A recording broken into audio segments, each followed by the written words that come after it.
네, 안녕하세요. 구독자 여러분 안녕하세요. 예, 저희가 오늘 사실 두 번째 시승기인데 저번에 한번 아이오닉 5 한번 시승을 했고 오늘은 이제 제너시스 G80 전기차 버전을 한번 타면서 저희 사실 또 저번에 이제 반응 되게 좀 좋았죠. 박주근 대표님 또 오늘 한번 모시고 뭐 자동차나 이런 이제 전기차 관련해서 오늘 한번 좀 얘기를 나눠보도록 하겠습니다. 그래서 오늘 이제 제너시스 전기차를 타고 지금 저희가 출발을 했는데, 인사부터 해야죠. 네, 대표님 어서 오세요. 네, 안녕하세요. 네.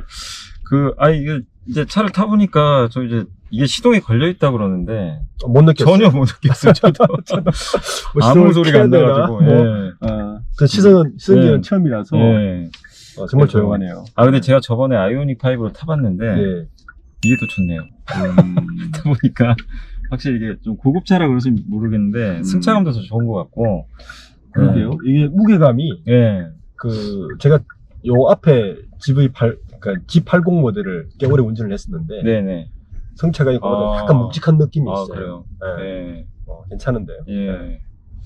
우선 이게 되게 조용하고 밖에 그 소리밖에는 진짜 안 들리네요, 진짜. 네. 안에는 어떤 소리도 사실 뭐 들리진 않습니다. 오늘 저희가 좀 할 얘기가 사실은 이제 전기차 좀 배터리도 한번 네. 좀 얘기를 한번 해볼 예정인데 이 제너시스가 사실 이거 보니까 아이오닉 5는 제가 알기로 이제 eGMP 플랫폼이 달린 걸로 알고 있는데 그렇죠. 네. 요건 안 달린 것 같더라고요. 근데 이제 그러니까 이 자동차 회사들이 좀 플랫폼을 이렇게 하는 게 원가 때문에 그런 건가요? 이게 그렇죠. 플랫폼을 가는 네. 이유가. 플랫폼이 원가 개선에는 코스트 다운에는 굉장히 중요한 역할을 하죠. 그러니까 보통 자동차 기업을 우리가 평가할 때 플랫폼을 몇 개 가지고 있느냐 되게 중요하거든요. 네, 거기에다가 요즘 전기차로 이제 그죠. 바뀌면서 전기차 플랫폼을 얼만큼 가지고 있느냐가 되게 중요하고, 근데 전기차 플랫폼 중요한 게 자동차에서 혼자 플랫폼을 가질 수가 없는 게 단점이죠. 반드시 배터리 업체를 끼워서 플랫폼을 구성할 수밖에 없는데, 현대차가 지난 2월 달에 SK 이노베이션과 전략적 제휴를 했죠. 네, 그게 맞아요. 첫 번째 결과물이 아이오닉 5고, 이제 2차 때는 LG로 갔다가, 네네. 3차 때 다시 이제 SK 이노베이션과 손을 잡았는데, 요게 아마 GV80이 또 그 결과물 중에 하나인 것 같습니다. 네. 그래서 근데 이제 보면 eGMP도 있지만 전 세계에 보면 이렇게 플랫폼을 갖춘 기업들이 그러니까 기존의 내연기관차는 다 플랫폼이 돼 있잖아요. 근데 그렇죠. 전기차는 제가 봐도 테슬라하고 그나마 폭스바겐 네, 그 정도밖에 없는 것 같은데, 근데 시장에서는 그래도 eGMP에 대한 좀 평가를 좀 그래도 좋게 하고 있는 편인가요? 그런 것 같습니다. 이제 작년부터 현대차가 전기차 플랫폼을 굉장히 강력하게 R&D를 구성하면서, 전기차 플랫폼이 그래도 글로벌 탑 5 안에 충분히 들어가는 것 같아요. 네. 네. 아까 말씀하신 대로 폭스바겐이나, 네네. 그리고 이제 토요타는 하이브리드 차를 워낙 오래 했기 때문에, 미국의 GM이나 포드보다도 어떻게 보면 현대차의 전기차 플랫폼이 네. 짧은 시간에 굉장히 많이 따라온 것 같아요. 네. 근데 방금 또 토요타 얘기해 주셨으니까 일본은 좀 어떻게 보세요? 일본은 되게 너무 조용한데, 그러니까 전기차를 그러니까 제가 듣기로는 이 리튬이온 배터리도 늦었다고 생각하고, 그렇죠. 토요타는 바로 전고체로 간다는 얘기도 있는데 그렇게 보는 게 좀 맞는 건가요? 토요타는? 일본은 이제 산업 전반도 좀 봐야 돼요. 일본은 최근에 일본의 이런 정보들을 보니까 일본 내에서는 자동차 산업이 일본 전체 산업에 차지하는 비중이 우리나라보다 훨씬 큽니다. 네, 우리가 알고 있는 일본의 빅메이커만 몇 개 되지 않습니까? 네네. 그 말은 그 기업들이 내연기관에서 바로 전기차로 바꿀 수 없는 일종 발목 잡는 역할도 같이 하는 거예요. 특히 일본의 기업 밸류체인 운영 방식은 우리나라보다 훨씬 더 끈끈하잖아요. 그러니까 덴소가 토요타의 지분을 갖고 있고, 서로 옛날에 일본의 어떤 주종 관계처럼 네네. 그런 관계를 일본은 끈끈하게 맺고 있기 때문에 아마 쉽게 버리지 못하는 게 다음 제너레이션으로 가는 내연기관에서 전기차로 가는 상당히 많은 압박을 있는 것 같아요.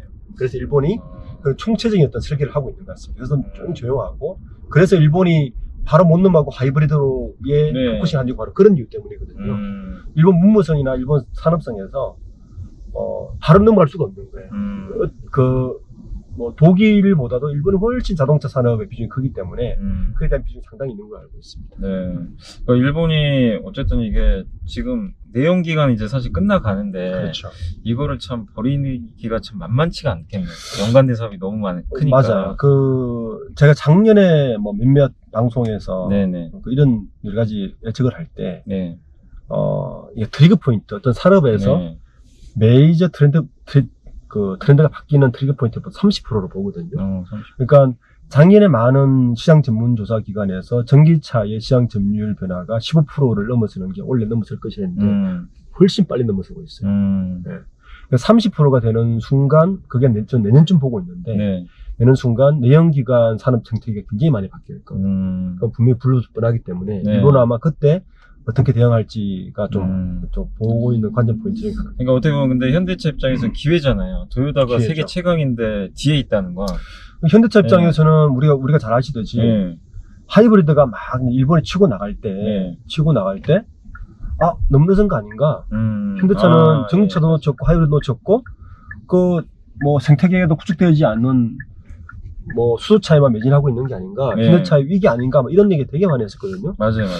근데 제가 그 시간을 지나고 이렇게 요즘 보면 현대차가 이렇게 빠르게 그 전기차 시장에서 자리를 잡을지는 굉장히 의외였어요. 네. 저는 그 힘 중에 하나가 배터리로 봅니다. 배터리. 네. 전 세계 35% 이상 가까운 시장 점유율을 우리나라 배터리 시장이 갖고 K 배터리 갖고 있기 맞아요. 때문에 저는 그 힘이 굉장히 큰 역할을 했다. 아까 이야기했지만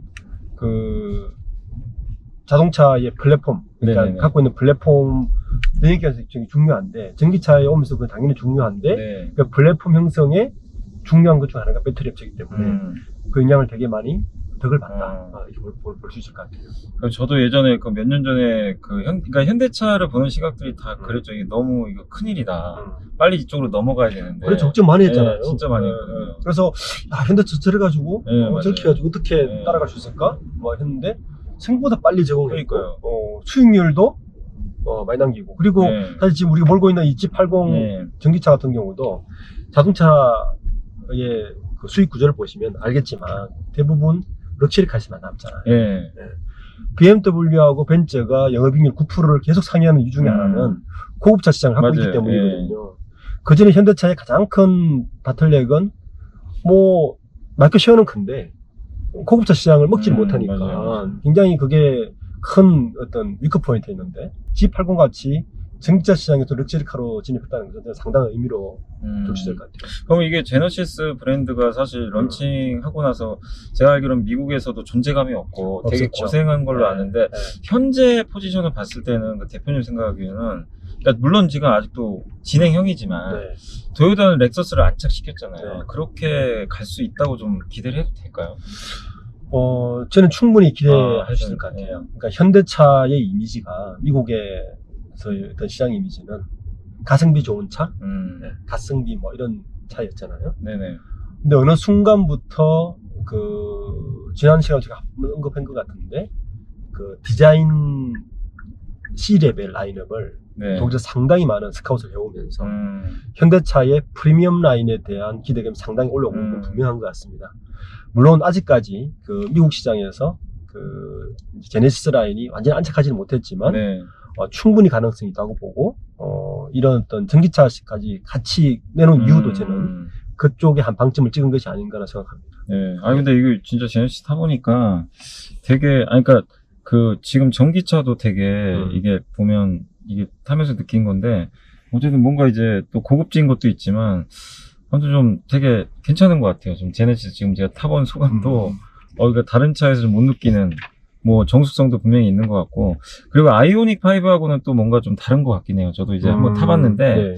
아이오닉 5가 확실히 이제 좀 뭐랄까 아무래도 그건 이제 SUV 약간 이제 SUV 모델이다 보니까 승차감이 그렇게 좋은 편은 사실 아니었거든요. 네. 아주 이거보다는. 근데 승차감도 좋고 이걸 이제 전기차 플랫폼화 해가지고 앞으로 만약에 전기차 쪽에서도 제네시스 브랜드가 성공을 한다면 굉장히 좀 좋은 어떤 모멘텀이 될 것 같은데 현대차는 그럼 전략은 쪽은 어쨌든 이렇게 이제 엔트리 모델, 그러니까 네. 뭐 아이오닉 5 같은 이제 대중 모델하고 제네시스로 이제 이것도 계속 앞으로 가는 거죠. 그 전기차 쪽으로도 똑같이 그렇죠. 가는 거죠.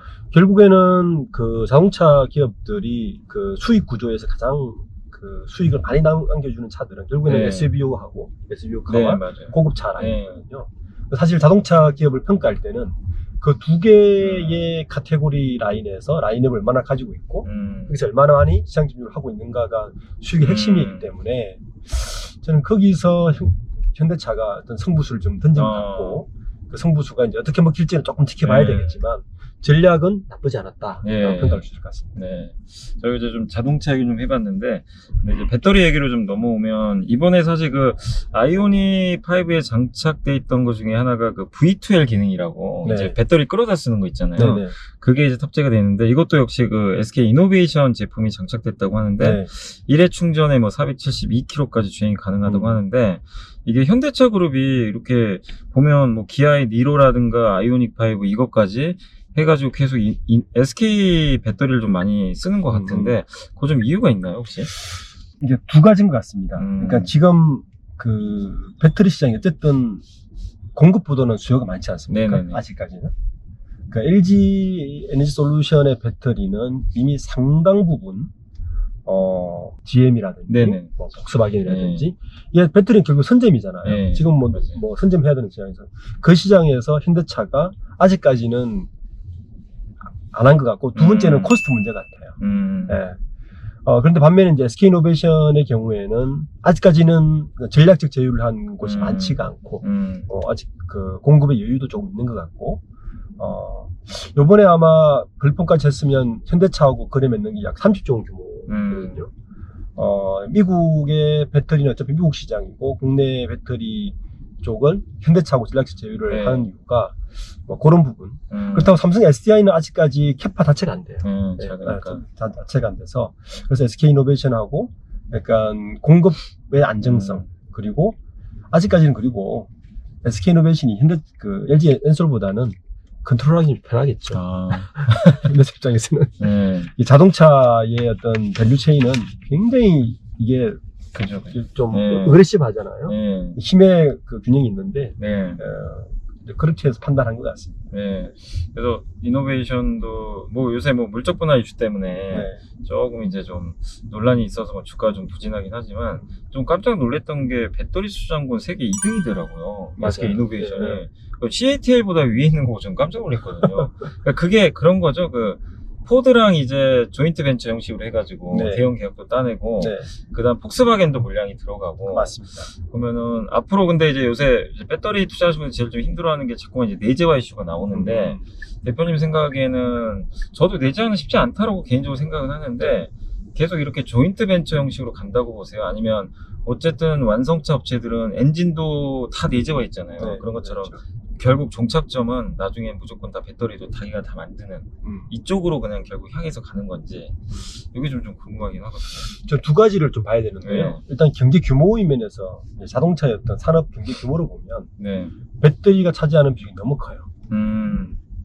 그래서 아마 자동차 완성차 업체들은 그 유혹을 뿌리치기가 쉽지가 않을 것 같아요. 결국에는 실컷 장사해서 남 좋은 일 시키는 게 아닌가라는 생각을 꾸준히 가질 것 같아요. 그죠. 그래서 내재화를 하고 싶을 것이고 또 전고체 배터리가 되는 지금은 아마 현재 레벨에서는 아마 내재화를 하기 어려울 건 분명합니다. 왜냐하면 이 내재화라는 게 쉽지가 않거든요. LG 에너지 솔루션이 20년을 했지 않습니까? 네네. 그러니까 SK이노베이션이 그 소송 2, 3조 원을 그 각오하고서도 사람을 빼온 이유가 바로 그런 부분이거든요. 내재화라는 게 이 배터리 기술은 거의 반도체 기술하고 비슷해요. 집중된. 네. 제가 전 직장이 LG였는데 저 전략기획팀 했을 때 그 국무회장이 살아계실 때 배터리 네네. 이렇게 막 회의를 들어가 봐요. 사장들 회의를 들어가 보면 지금도 저는 국무회장이 그런 면에서 굉장히 오너 균형은 중요한 거 생각하는 게 밑도 끝도 없이 적자를 보는 기업이 퍼붓고 있었거든요. 그때 구본준 부회장이 LG 반도체 수장으로 있다가 IF 이후에 하이닉스로 넘어가고 구본준 부회장이 그 LG 반도체에 있는 인력들을 배터리로 대거 데리고 왔어요. 저는 그게 지금 생각해보면 LG 배터리가 안착할 수 있는 가장 중요한 포인트 중에 하나입니다. 현장 판정도 다 바꿨어요. 왜냐면 LG화학은 LG화학 같은 제조업의 조직성은 반도체 같은 걸 해내지 못해요. 그 무진룸이라든지 네. 관리 자체가.